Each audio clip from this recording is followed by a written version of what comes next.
नमस्कार। मैं राकेश सिंघा।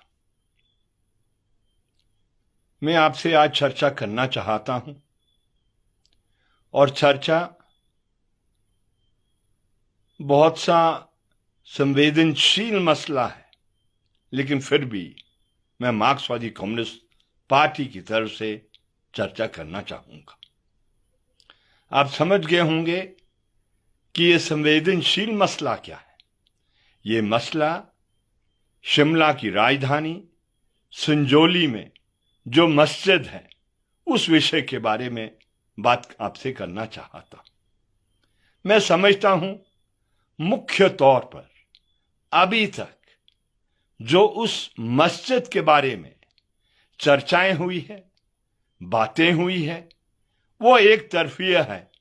उसका दूसरा पहलू भी है, जिस पहलू को आज मैं आपसे साझा करना चाहता हूं, आपसे शेयर करना चाहता। अब मसला तो उठ गया है, बात का पतंगड़ बन गया है, लेकिन इसका हल तो निकालना है। और हल हमारे मुल्क के अंदर एक ही तरीका है हल निकालने का। मेरी इच्छा के मुताबिक नहीं चलेगा, या जो उसका विरोध कर रहे हैं उनकी इच्छा के मुताबिक नहीं चलेगा। तो फिर तरीका क्या होगा? हमारा देश हमारे संविधान के तहत चलता है, और इसलिए हमारा संविधान ये कमाल का डॉक्यूमेंट है, हर विवाद का हल निकालने का रास्ता दिखाता है। क्या बोलता है हमारा संविधान?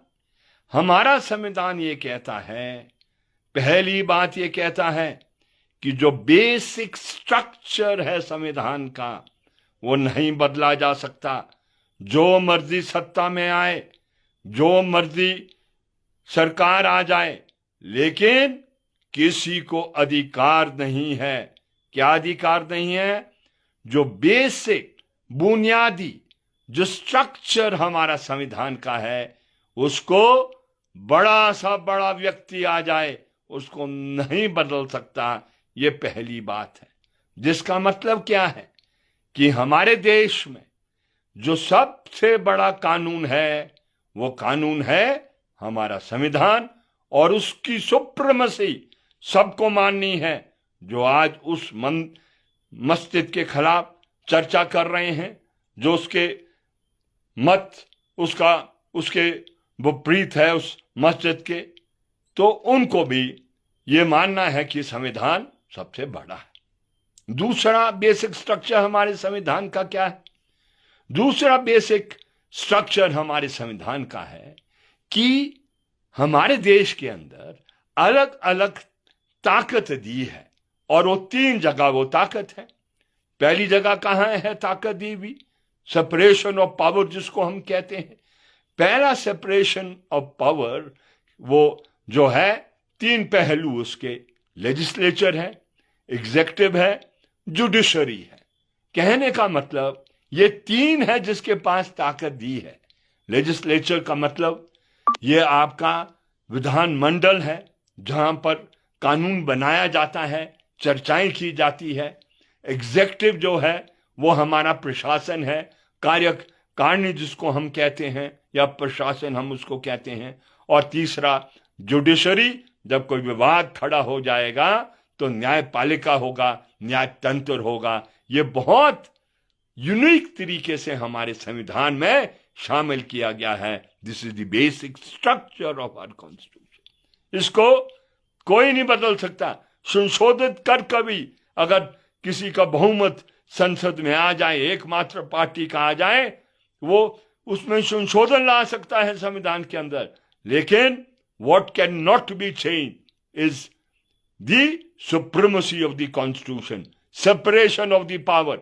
तीसरी बात क्या है कि हमारा संविधान ये संघीय ढांचे के आधार पर चलेगा, फेडरल स्ट्रक्चर इसका होगा। और चौथी बात क्या है? ये धर्मनिरपेक्ष होगा। धर्मनिरपेक्ष का क्या मतलब है?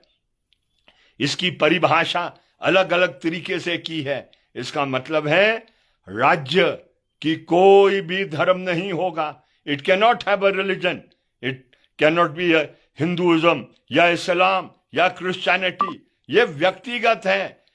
राज्य को क्या रहना है? धर्मनिरपेक्ष रहना है। वो किसी भी धर्म को नहीं अपना सकता। ये बेसिक स्ट्रक्चर है हमारे संविधान का। ये देश इतना बड़ा है, ये हिंदू का है, मुसलमान का है, सिख का है, ईसाई का है, अलग अलग भाषा बोलने वालों का है, अलग अलग प्रांत में रहने वालों का है, अलग अलग जातियों का है, अलग अलग जो सब कास्ट है उसका है। ये देश सबका है और ये देश हमारे स्वतंत्रता सेनानियों ने सबसे बड़ी कुर्बानी देकर बनाया और ये संविधान भी उसकी सार है। उसकी जो उसका पूरी लड़ाई जो अंग्रेजों को इस मुल्क से निकालने से वो पैदा जो समझ हुई वो हमने अपने संविधान में शामिल की। छठी बात, पांचवी बात क्या है कि यह डेमोक्रेसी के आधार पर चलेगा, प्रजातंत्र के आधार पर यह चलेगा। और वो आप समझते हैं कि हमारे देश की प्रजातंत्र किस तरीके से आज खतरे में जा रही है। छठी बात क्या बोलता है? बेसिक स्ट्रक्चर का रूल ऑफ लॉ इस देश के अंदर चलेगा, जिसका मतलब क्या है?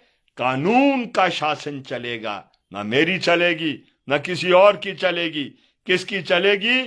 कानून का शासन चलेगा। ये छठी बात है। सातवीं बात क्या कही है? सातवीं बात जो है, it is a parliamentary system of government, है ना। जो संसदीय कार्य वो जो हमारा होता है, चुन के आप विधानसभा में जाओगे, संसद में जाओगे और चुनने के तौर तरीके होंगे। और आठवीं बात क्या कहता है? वो कहता है फ्री एंड फेयर इलेक्शन होगा, स्वतंत्र और जो निष्पक्ष किस्म का चुनाव वो होना चाहिए। ये बेसिक स्ट्रक्चर कॉन्स्टिट्यूशन का।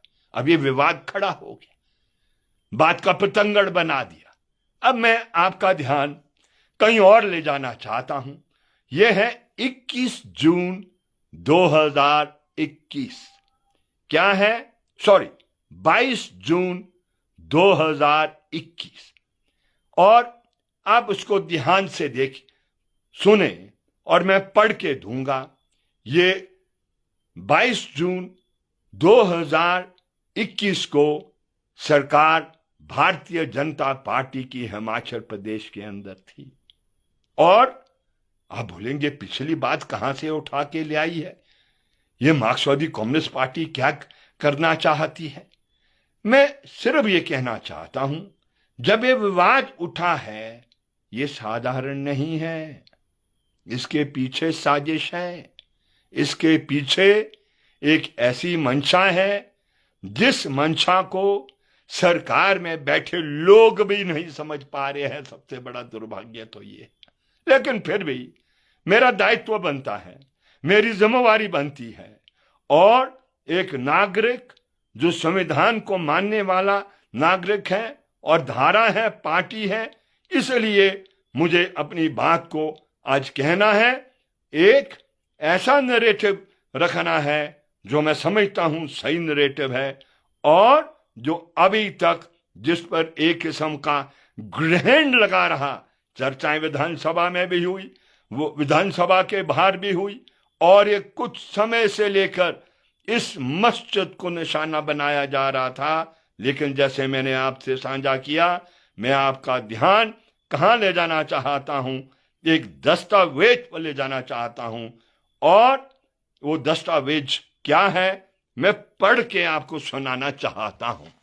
यह दस्तावेज है हिमाचल प्रदेश सरकार। और कब की सरकार? दिनांक 22 जून 2021। कार्यालय शहरी विकास, नगर एवं ग्राम योजना, आवास विधि, संसदीय मामले व सहकारिता मंत्री। ये और मैं आपको अभी दिखाता हूं इस चिट्ठी को और पढ़ूंगा भी इस चिट्ठी को। अगर आप देखें इसको, ये देखिए सुरेश भारद्वाज जी के दस्तखत हैं। ये शहरी विकास, नगर एवं ग्राम योजना, आवास, संसदीय मामले, विधि व सहकारिता मंत्री हिमाचल प्रदेश की चिट्ठी है। ये सरकार की चिट्ठी है। और विषय क्या है ये देखिए, आप पढ़िए, मैं आपको पढ़ा रहा हूं।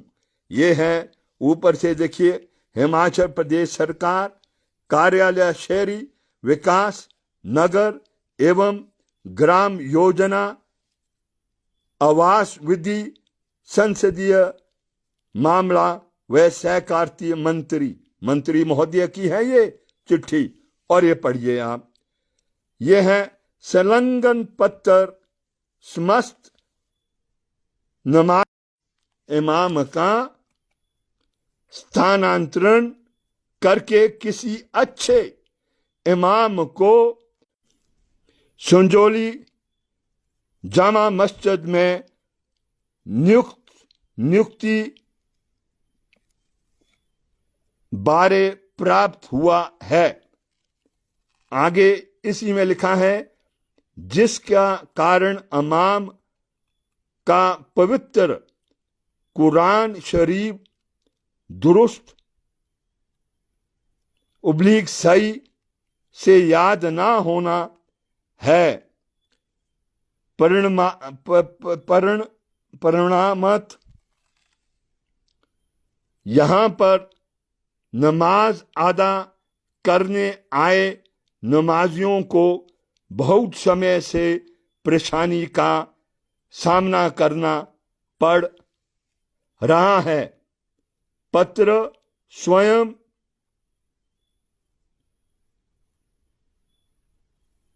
ये शब्द व्याख्यात्मक है।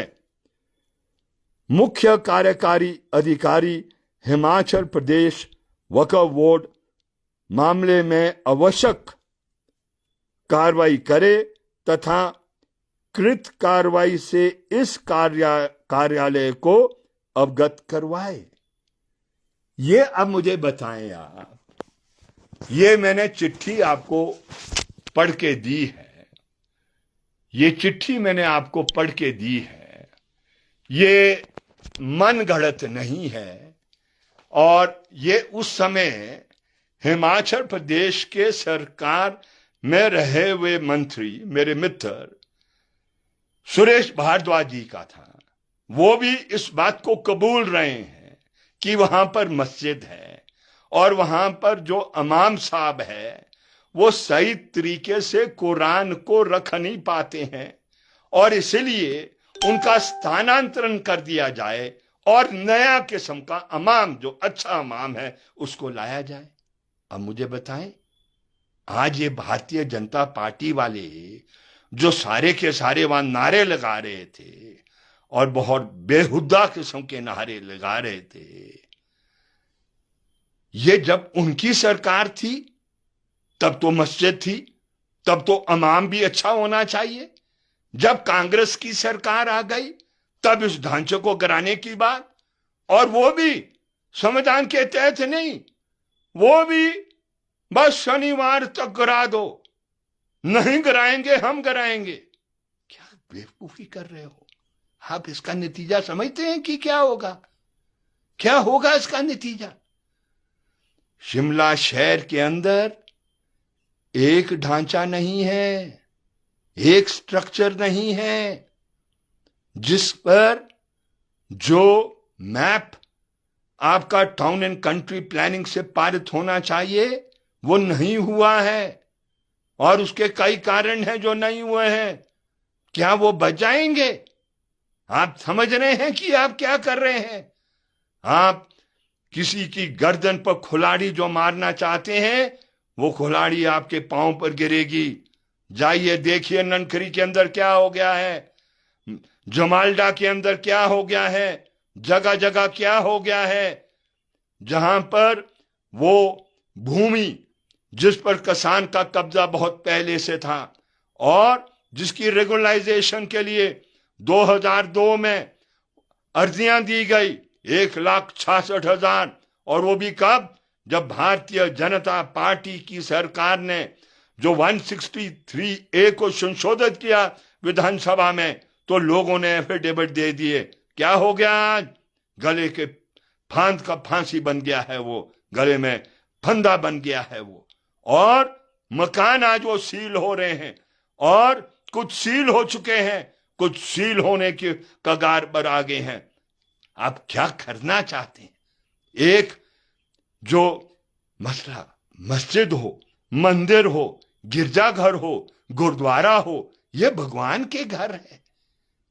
मैप से बना नहीं बना, कैसे बना, क्या हुआ, उसमें नहीं मैं अभी जा रहा हूं।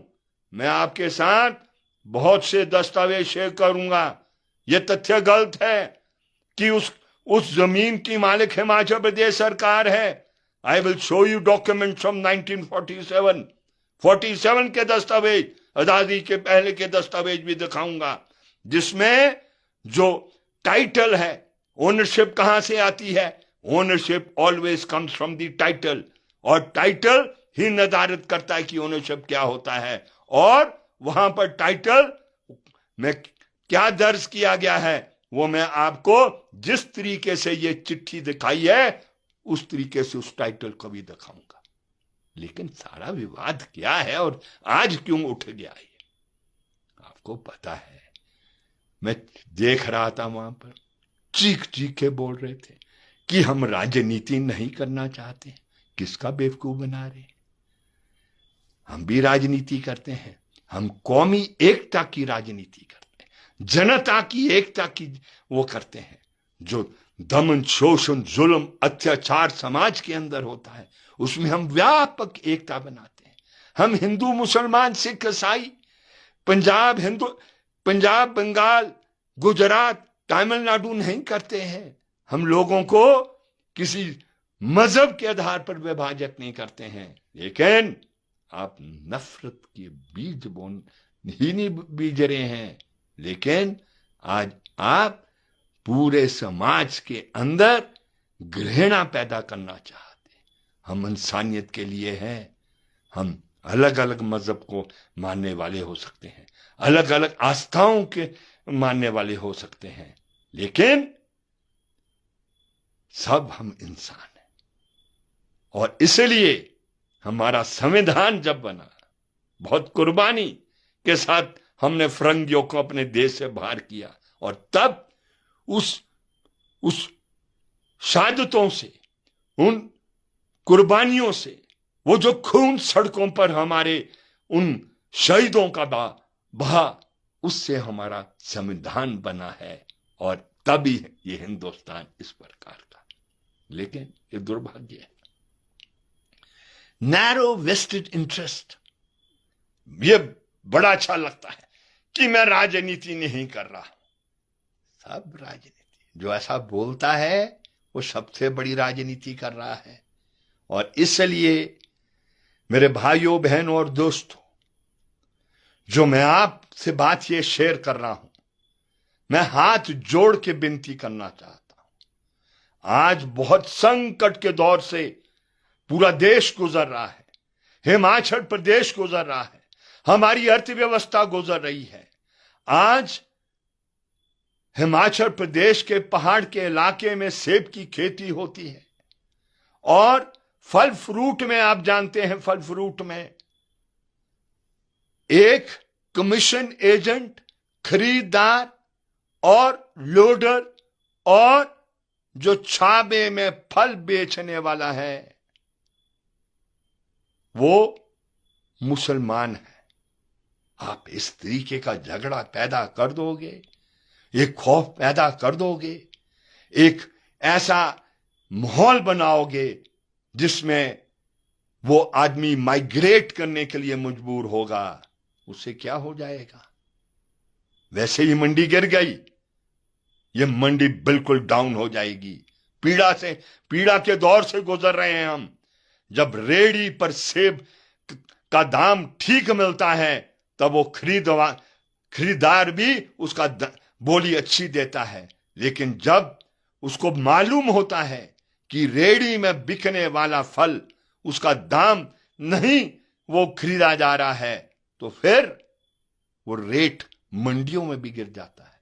याद करें आप, जब त्रासदी आई थी, मेरा तो खुद एक मकान है, वहां पर ये नौभार के अंदर पेड़ गिर रहे थे, एक नहीं 3-3, और मुझे कोई नहीं मिला काटने वाला। और फिर मैंने जामा मस्जिद फोन कर कर कुछ खान भाइयों को बुलाया और वो 8 बज गए रात के, लेकिन खड़े रहे वहां पर। एक पेड़ पहले काटा गया और 2 पेड़ दूसरे दिन काटे गए। ना जाने कितने मकानों के ऊपर ये पेड़।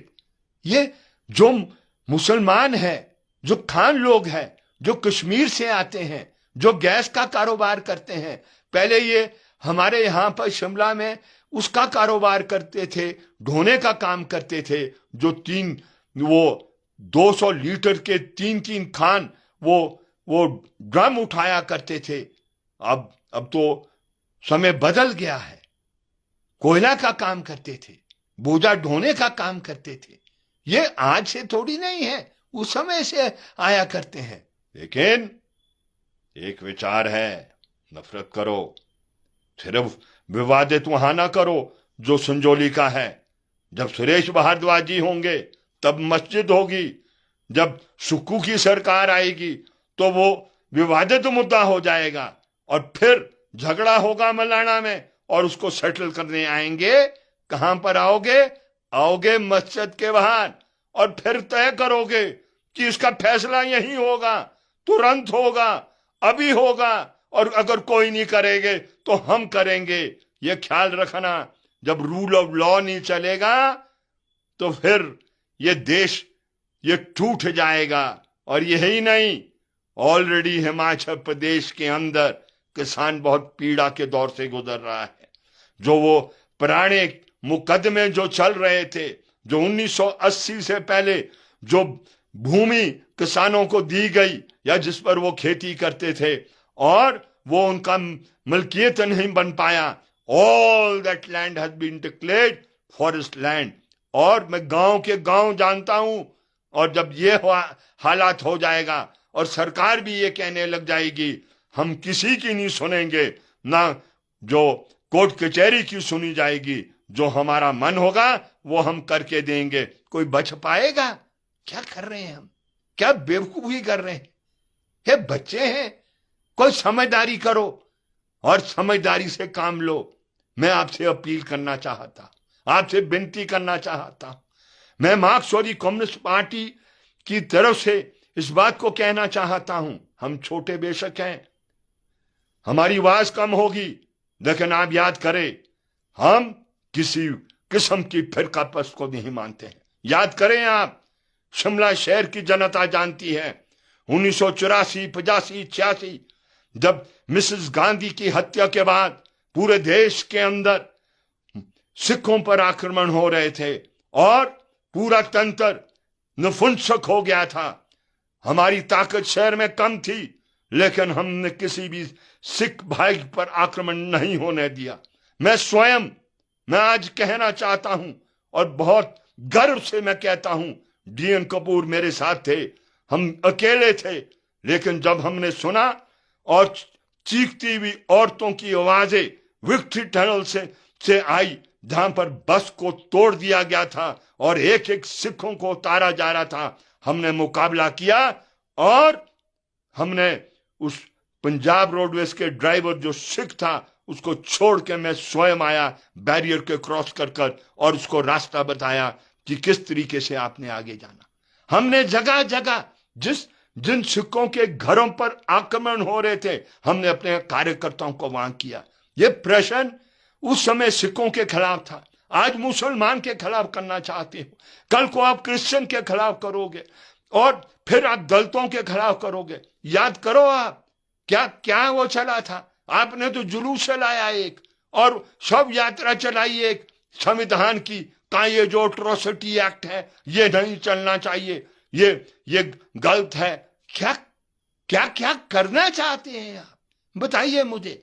इसलिए इस व्यवस्था को, इस समाज को आप चलने दीजिए। हम संकट के दौर से गुजर रहे हैं, बहुत बड़ा संकट है, बड़ी बड़ी चुनौतियां हैं हमारे सामने, बहुत किस्म की चुनौतियां हैं। आज मैंने देखा एक प्रदर्शन, जो आपके ये जो मल्टीपर्पज टास्क वर्कर है, जिसको सिर्फ मेरे ख्याल 5,000 रुपया तनख्वाह मिलती है, और पिछले 6 महीने से नहीं मिली।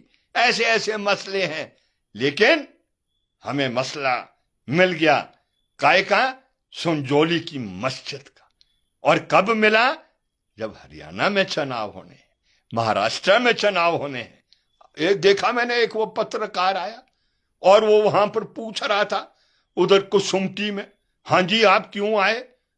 बोला जी हम तो आज वो शुक्रवार है, वो आए हैं, अपना वो जो नमाज वो पढ़ते हैं उसके लिए आए हैं। बोला कहाँ के रहने वाले हो? बोला मैं कश्मीर का। उस पत्रकार को यह नहीं पता था कि हमारे शिमला में कश्मीरी आज से नहीं, आजादी से पहले आते हैं। ये क्या कर रहे हो? हमारा जो पेंटर है, हमारा जो वो जो कपड़े सिलने वाला है, जो हमारा नाई है, बहुत सा मुसलमान है, आता है, अलग अलग जगह से आते हैं। ये संविधान है, संविधान के तहत चलता है। ये हम ये नहीं बांध देंगे कि ये टनल है, टनल के ऊपर कोई नहीं जाएगा, टनल के नीचे कोई नहीं आएगा, ऐसा नहीं होता है। ये हमारा देश है।